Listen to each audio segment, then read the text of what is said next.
Okay, guys, what's up? So I tried to do them live videos earlier, and for whatever reason, it's crashing. Uh, like I said in some of the previous videos, I deleted 2 of them because nothing was working correctly. I actually went to a local camera store.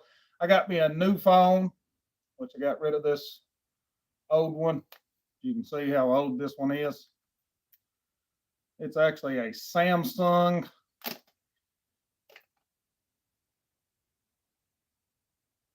Lord, I don't know. It's older than the hills. It's about 7, 8 years old. But anyway, I got me a new camera phone, $350 the case. I can now see everybody's comments. James, you're asking what I got. Hang on just a second. I'll get the box.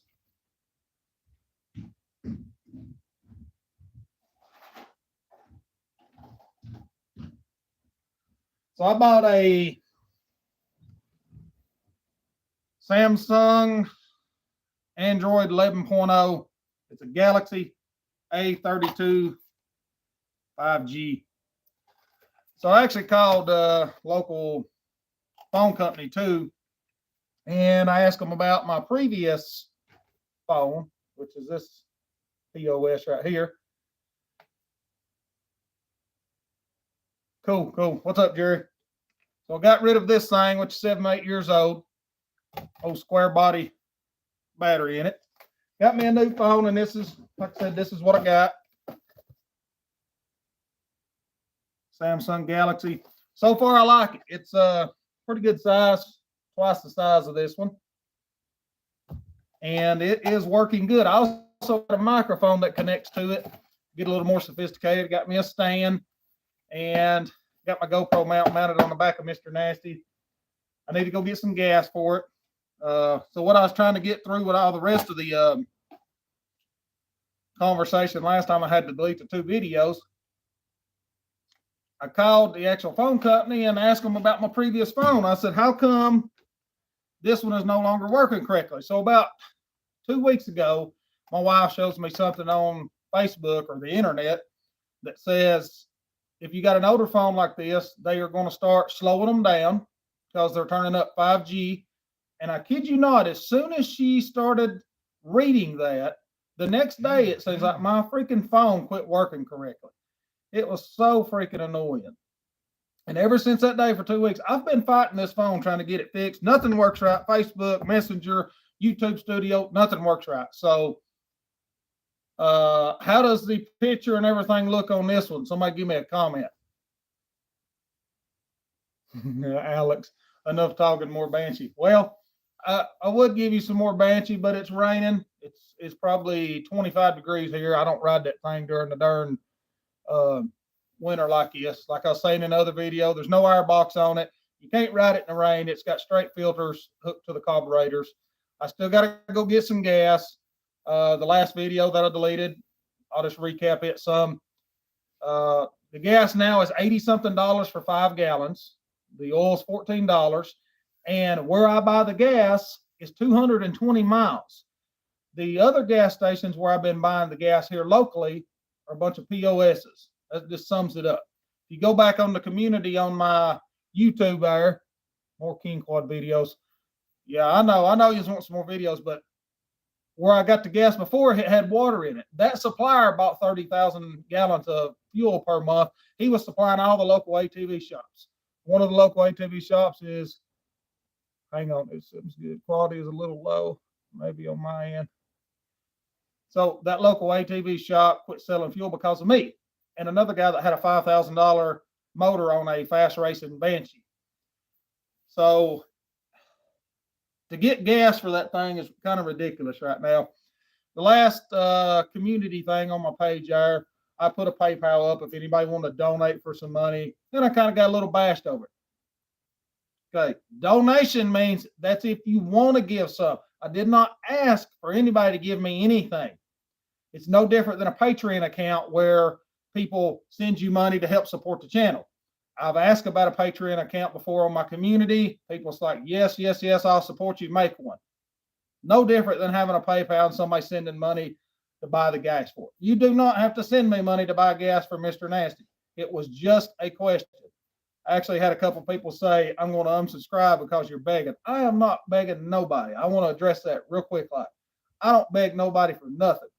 Jerry, you're in the comments. You know, you can put on there. He knows me personally. But, yeah. Do I use ethanol free? No.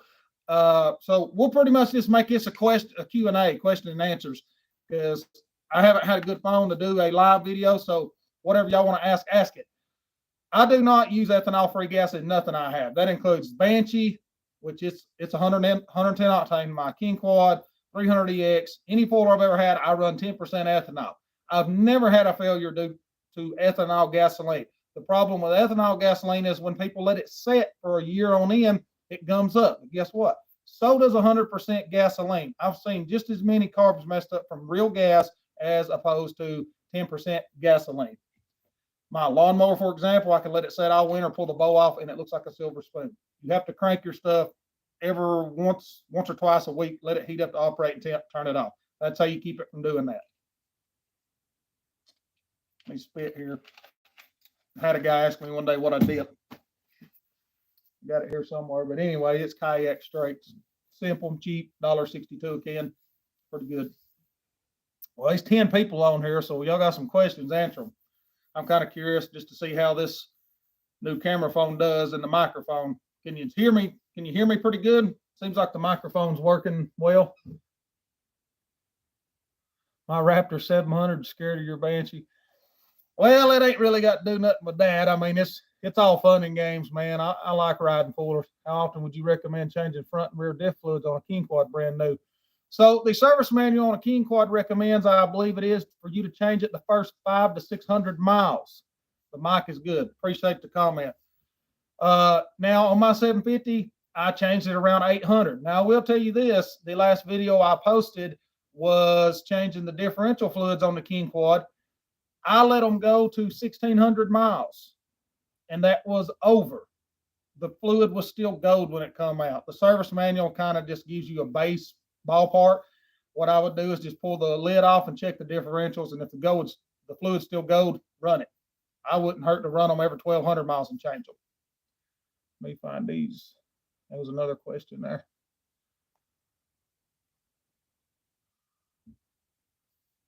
Okay, thanks. Appreciate your feedback. Yep. Also, if you don't know, on the King Quad and a Banshee gearbox, you can run what I run, and everything of mine is Rotella 15W40. It is a Jasso /MA wet clutch oil. If you don't believe me, look on the back of the bottle. It says Jasso MA.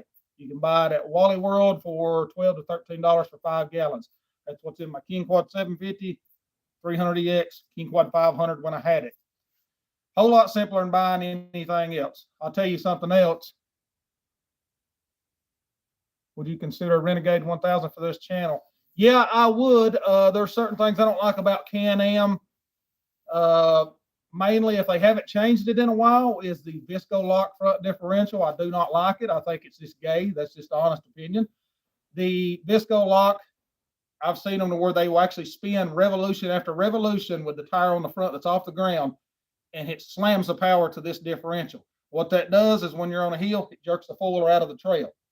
I've had my King Quads in real muddy stuff down in a hole, and they will actually climb out of it better with a locked front differential on stock Bighorn 25, 810, 12, or 25, 8 with 12 tires, as opposed to my buddy's Renegade 800 on 30-inch Maxxis Zillas. Only reason it would climb better out of a mud hole coming up a bank is because King Quad has a locked front diff. Renegade is a Visco lock. Now here's the downfall of a Visco lock. It's a clutch pack style differential like a Force 750. That wears out after time. You can see a lot of people that replaces the differential. Same thing for a brute force. It has a lever on the left side. That's a clutch pack. When that clutch pack wears out, it's like it's gone. There's no front differential locking for that simple fact. But as opposed to the power of a Can-Am is freaking bad. I rode a 1000 about a month. Well, it's been a few months back. Didn't get to make a video or nothing on it. Wouldn't mind. I rode a 1000. Let me tell you, that sun gun is fast. They are very fast. But there's more to a utility foiler than just having a straight line speed. I've rode a lot of them, been with a lot of Hondas, different four-wheelers. Jerry can account to this. He's on here watching. The 750 is a bad foiler for what it is. Nothing against Yamaha, but the Grizzly 700 I bought that was 2019, it was a lemon. It had constant issues. And I've got a 12-minute video where we went to down in Georgia to Iron Mountain. Yamaha was there. There's a 12-minute discussion where we was talking about things, and I was going to post the video, but there was two big tractor trailers of Yamaha there at Iron Mountain. And when I had my GoPro on my helmet filming, the guy asked me if I was filming. I told him, yeah. He got pissed off at me and told me I better not put that on my YouTube channel. Okay, well, it's my channel, so I could care less. Yamaha could suck one on that one. I'll post whatever I want. But there's really, after recapping it and going back and looking at the video, there's not a whole lot on the video that's even worth even posting. I think you'd get very bored with it very quick, and you wouldn't even watch the video. So there's a lot of editing in the background, like when we go places. If there's nothing exciting, I don't even make a video. Do I think y'all would probably want to see stuff like that? I don't know. I mean, some things just ain't, to me, worth even posting because it's not entertaining. You know, other than that, yeah, I would like to have a Can-Am just to do a comparison to, but it would have to be like an equal four-wheeler, like a 750 versus something Can-Am in that area. Now, I do got a guy on here, White Lightning Outdoors or something. He's got a Brute Force 750, and if this weather would clear up, we're going to do some comparison videos between a Brute Force 750 and a 750 King Quad. My King Quad 750 is my current setup, can do anything my 1000 can do in the mud. I agree with you. The only thing a Can-Am has over a King Quad is speed and power. That's about it. But I'll promise you this, and you probably know this from experience. If I can keep this darn thing, the comments keep going down. Button. How many belts have you changed on that Can-Am versus that King Quad? I'm just kind of curious.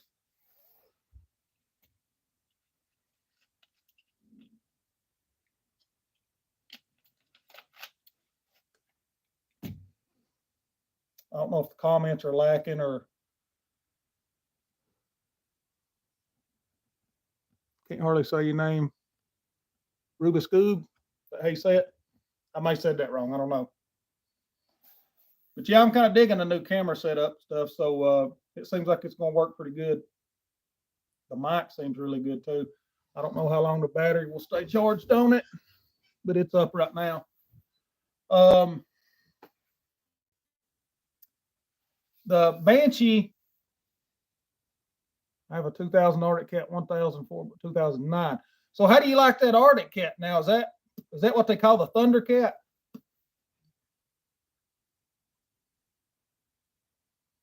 I know back in the day, there was a local ATV shop, Arctic Cat, and they had a 1000 Thundercat over there. I looked at it, and that thing was pretty bad. Something I'd like to ride anyway. Now, where do all y'all live? Do y'all live around Tennessee, Knoxville, or anything? Like where Windrock Park is, Royal Blue? Yes, and I'm not very experienced with it. Just got it off my brother. Needs a few things. Missouri. Man, everybody's a long ways away. So is a good riding places in Missouri, like names of parks? We like riding around in this side of the state and everything. We like riding Windrock Park, Royal Blue, when we do get to go. Durhamtown Plantation down next Union Point, Georgia. There's a few other ones. They're really good places to ride. I know what everybody's normal life gets in the way. It's hard to go ride places all the time.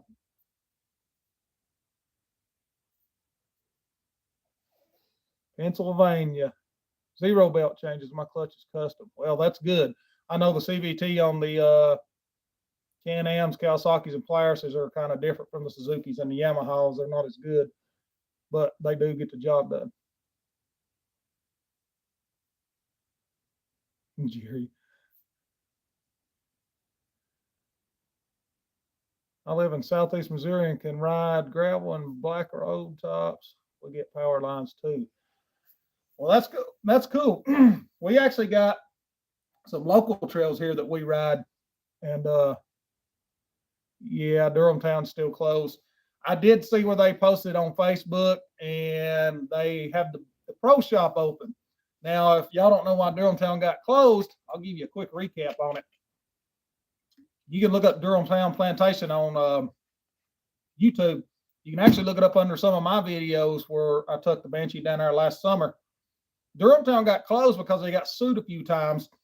One, a doctor was driving down the trail and they was pushing trees down to make other trails, and the darn bulldozer pushed a tree down, and the tree fell and hit the doctor in the head, later killing him.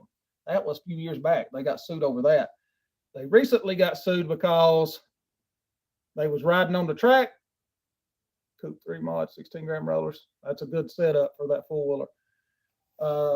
They was on the track. A guy he jumped, had a GoPro on. He lost control, went off and hit a culvert. And a culvert is like a tile under a driveway.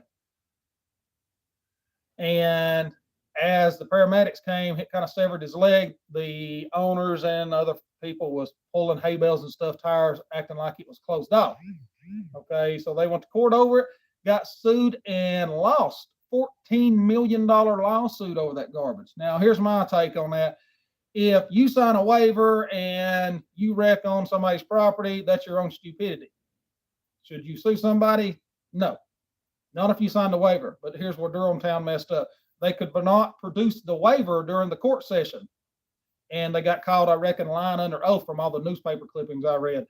So they are currently closed, and that sucks because it was literally one of the best places I've ever rode in my life. And I've rode four since I was 12 years old. We've been a lot of places. I was talking about this other day to one of my buddies. If we would have made videos way back in the day of when, if we would go or made videos way back in the day from when I started, dude, I'd have a massive channel. We used to have so much content, street riding growing up. We need more. Gotta pull these back up. Yeah, I know. Need more 100 horsepower fuller videos. I know. Gotta get gas, guys. It's a long drive down there, and it costs us a lot just to run that thing. I will tell you this. The one thing I do kind of regret about that Banshee is not buying a servo motor. A servo is a 421 pump gas motor, but they only make about 80 horsepower, I guess, non-ported. By the way, I'm in Folkestone, Georgia. Okay, well, that's cool. Servo is a pump gas motor, though, 93 octane. And that'd be a whole lot simpler from what I'm trying to do right now with it because gas is so stupid high because of yours truly. You know who I'm talking about. But anyway, fifth gear wheelies are the best. No doubt, that thing is an adrenaline rush, man. That Banshee always does good. It surprises me a lot.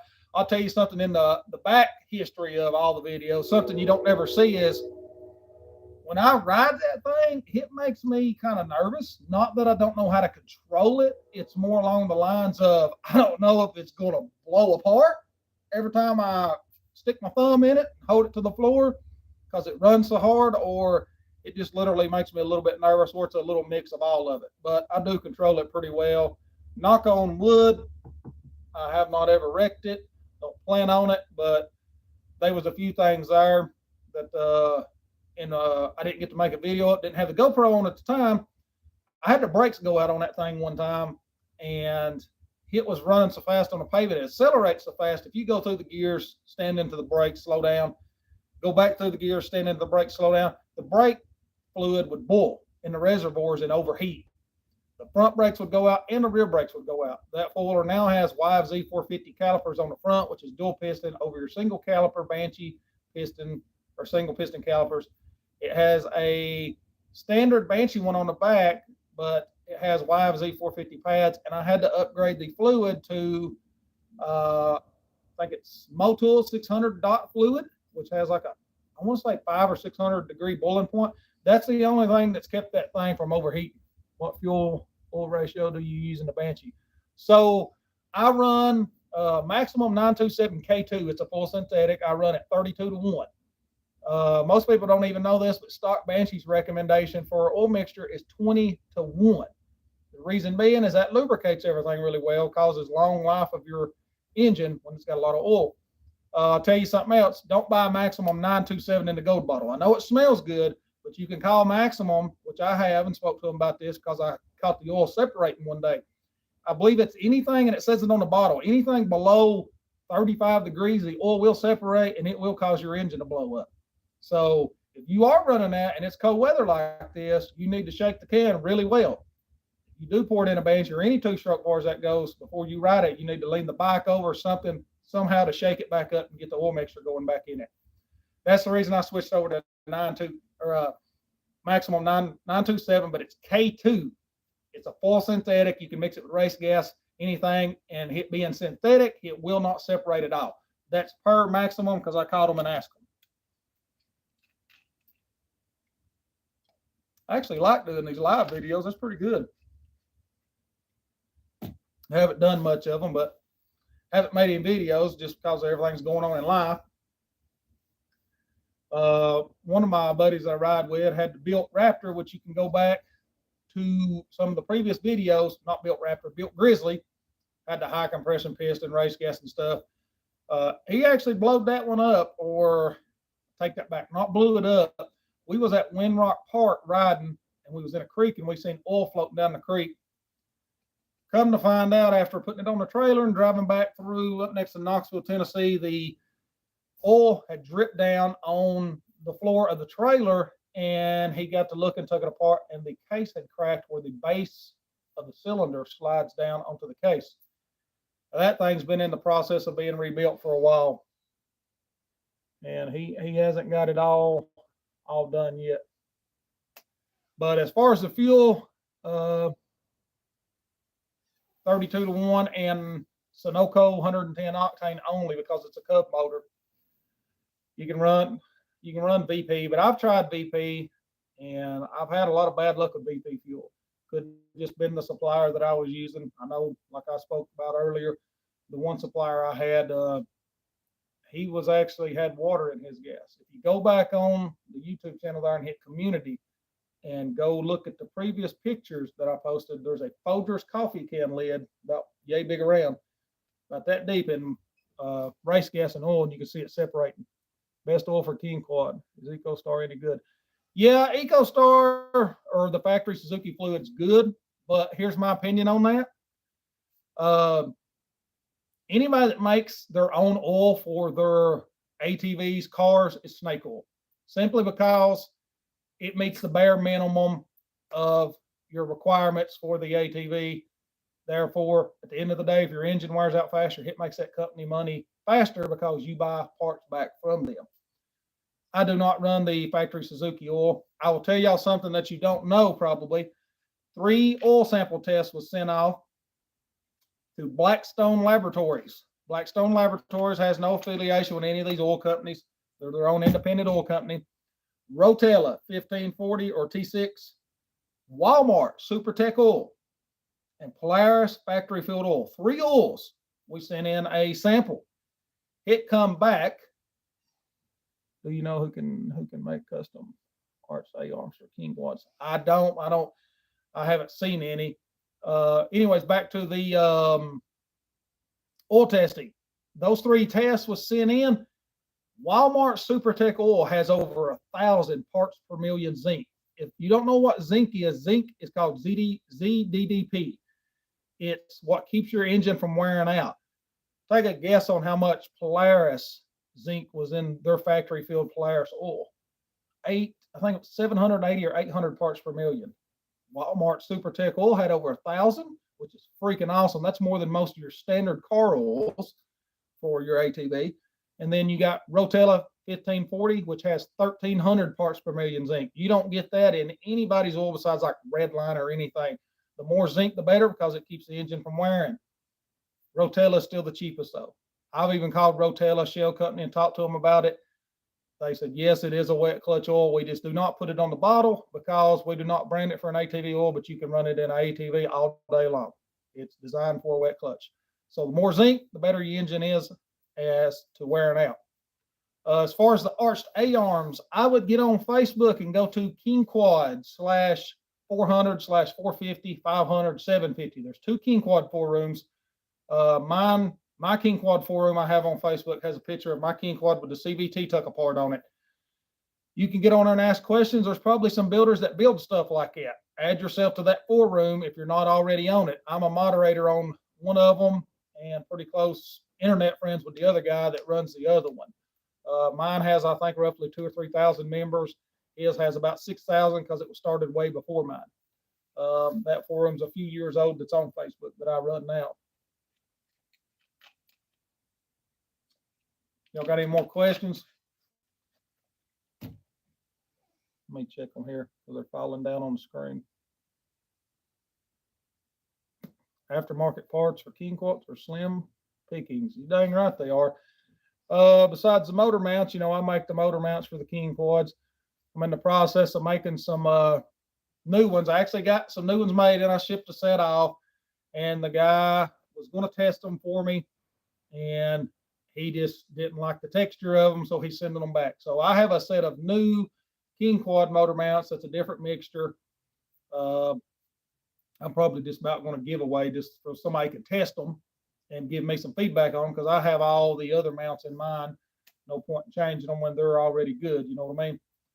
But your King Quad, or anybody that has a King Quad, do y'all have a programmer or slip-on one of them? Because I was kind of curious how it helps a King Quad. From what I've seen in the past, clutching, shims, and the Coop mod.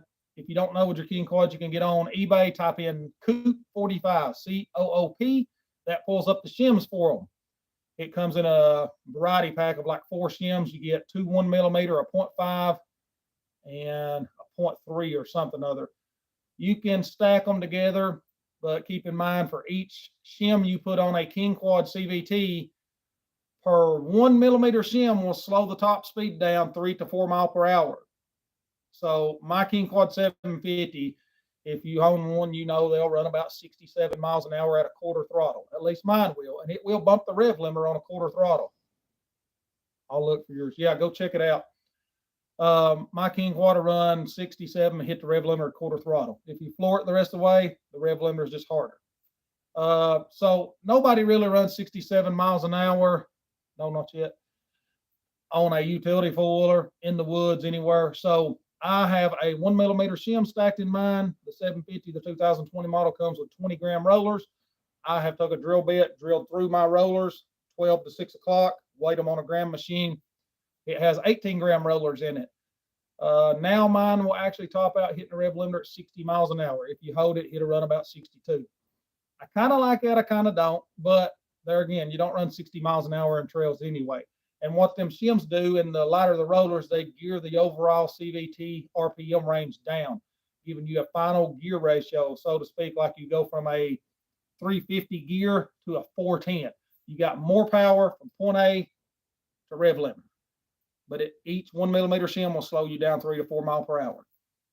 What I would do is you buy the shims. I would put one shim in, leave the CVT case off, get on some pavement, ride it, see how you like it before you seal it back up. HMF Swamp Series with snorkel plus the tuner. That's what you got on yours right now? How do you like that?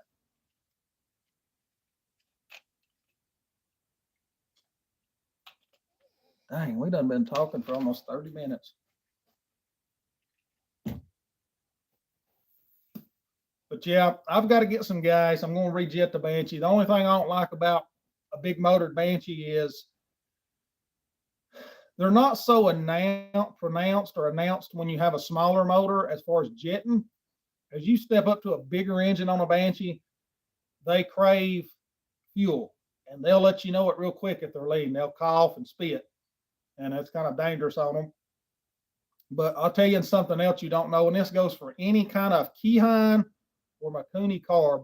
Let's see what's on. Mine's got Keen 35s on it. Woke it up quite a bit from my experience. Well, that's good. Sounds like it runs good. Back to the carbs. What you probably don't know about Keyhine carbs is you can call them, and it's Sudoku. You can look them up. I think it's their actual company name is Sudoku, not Sunoco, Sudoku. If I remember correctly, you can call and speak to one of their technicians. Their jets is on an average rated to cover a 25-degree temperature drop. So therefore, if you tune like, just say my Banshee, when it was tuned, we left it at a 155 main, and it was 100 degrees in the dyno room. If the temperature drops to 70 degrees, you need to up the main jet one. Each main jet will cover 25-degree temperatures, swings.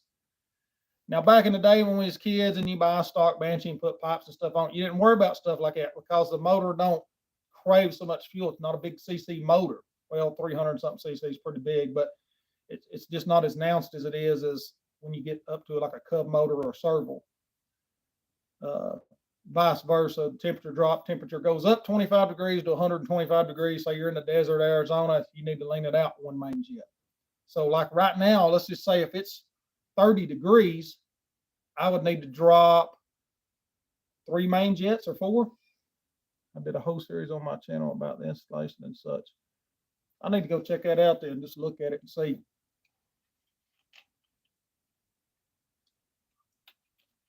I would say jump into this channel. This channel grew a lot all the way from 0 subscribers to 19,000. And then it's took like a year to go from 19 to 23. Of course, I did post more videos back in the day, but just with what's going on in life, lost my job at Coca-Cola 2 years ago. I drove a delivery truck for them for a long time, 12 years, then drove one for Budweiser before that. And I've had to kind of find myself where I'm at in life, what I'm going to be doing. But I know I've said it in a few of the previous videos, need to get some more videos made, and I do. But everybody that ride with, it's hard to get everybody together to go ride. A lot of the parks around here that's within 200-mile radius, they're good, but they suck at the same time because the ATV world has went to side-by-side UTVs, which really blows because them stupid things rip and tear the trails up. They might as well be a miniature freaking Jeep Wrangler. I despise following them things. They run every trail they ever get on. They run the hills, everything. So if you've ever been to a place and they've previous four-wheeler hills, you can't even hardly climb them on a four-wheeler because freaking razors has been up on them. And the ruts is 2 feet deep on both sides. But anyway, I don't care nothing about UTVs. I don't like them. My dad has a 700 Rhino. I don't care nothing about them. They're just not for me. I'm an old school ATV man. The last time we went to Windrock Park, before I sold the King Quad 500, I sold it. Those that don't know, I rode 93 miles up there one day. And it was probably one of the funnest rides I've ever been on. And it rained most of the day, but I had a full wetsuit on, waterproof boots, so on. And all the guys was on side-by-sides once again. But that was actually a fun day riding with them. And it was something else. I liked it. I really enjoyed it. You might as well plan for a whole day when you go, because it's about the time you go up there and back, it's 300-something miles. That's counting riding the four-wheelers too, though. But yeah, I mean, I just wanted to try this out since the last live video wasn't working worth a flip and I had to delete both of them. Do you think Suzuki will ever bring back the 450 Sport Quad and get into the side-by-side market? I do not, and here's why. I was at a local Yamaha shop, and this goes back to when I was at Iron Mountain talking to the Yamaha bigwigs up there. They do not get back into that because this is what Yamaha told me, and Suzuki same way, simply because of EPA emissions. The Quad Racer 450, and this come from a local Yamaha shop, was discontinued because it kept failing emissions. EPA really cracks down on them, and that's why a lot of these places is quit selling the four-wheelers. But here's something I don't understand. If you got a 450 four-wheeler and it don't pass, how's the 450 dirt bike pass it? So I think they're a little bit BSing on that because it's the same freaking motor, just on a different chassis. But yeah, kind of like my Grizzly 700, that little video I was telling you I got that I haven't loaded up, 12 minutes long. I actually ragged the Yamaha headquarter guys over there at Iron Mountain in Dahlonega, Georgia that day we drove down there to ride. They asked me how I liked my Grizzly, and I was straight up with them. I told them, I said, honestly, it was the biggest piece of crap I've ever owned in my entire life. And he said, why is that? I said, now listen, I'm not dissing your product. You see, I'm riding a Yamaha Banshee, and but I'm going to tell you the downfalls of it. I said, Yamaha is so far behind on times when it comes to putting stuff together correctly. You cannot put a push-in style air filter that is held in by a piece of foam and the lid holds it in place. That is so gay. And I told him that. I said, mine had an issue the first dusty ride. It sucked the motor full of dirt. Suzuki King Quad riders. No, it should be Suzuki 400/500/700/750. You'll see the heading of it has a picture of a background says Suzuki. Should have a red King Quad with the CVT tuck off. But anyway, I told that guy at Yamaha, and I said, another thing, y'all tune the four-wheeler so lean, it takes a EHS racing tuner to keep them from running so hot. I said, mine would sweat you to death. And I said, and he said, yeah, we know that's a problem, and we already know the problem with the air filters. That's been mentioned to us before. And I said, I'll tell you something else. I said, Yamaha, sorry, I had an extended warranty on mine. Within 700 miles, the cases started leaking. It wasn't because it's cracked or bottomed out or done anything to it. They was leaking out the case bolt holes. They didn't properly seal the case on the assembly line. I took it back to them. They called me in 2 weeks, couldn't figure out where the leak was. I had to go up there and show them. Well, Yamaha headquarters with the extended warranty did not want to pull the engine out and reseal the case. They wanted to Band-Aid it, pull the case bolts out, squirt them full of Yamaha and put a copper washer on the bolts and slide them back in beside the drain plug, the ones that was leaking. They wanted to treat the case bolts like a freaking drain plug. That's ghetto as all get out. So the air filter was sucking dirt, running hot, cases started leaking, and then it developed another issue. And some of my buddies have got this same issue with their Kodiaks. We went to Windrock Park, and you can go back and look at some of them videos when I had the Grizzly. Stupid thing will get in the water, and the steam hits the exhaust and shuts the thing off. Never once getting the water over the tailpipe, never once getting any water into the muffler or into the airbox, but it would constantly do that. I finally got fed up with the issues it was having. Then it started having another issue to where when it was just warming up, idling, sitting out here in the driveway, trying to make a video, sun gun was shut off and it won't crank. I was just kind of over it.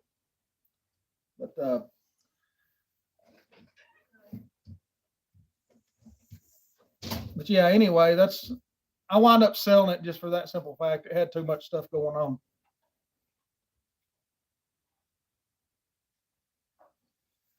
My wife walked in and looked at me like I'm done. What y'all doing? But yeah, that'll probably be enough on this video. It's about 40 minutes, but I'll load it and I'm gonna go back and watch it and see how the editing and everything is on this new phone. But it does seem to do a whole lot better than my other one. I like it a whole lot better. I know the picture's a whole lot better and the speaker.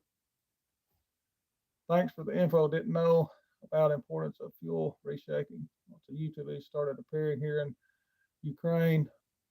Hang on. Didn't get to read all that.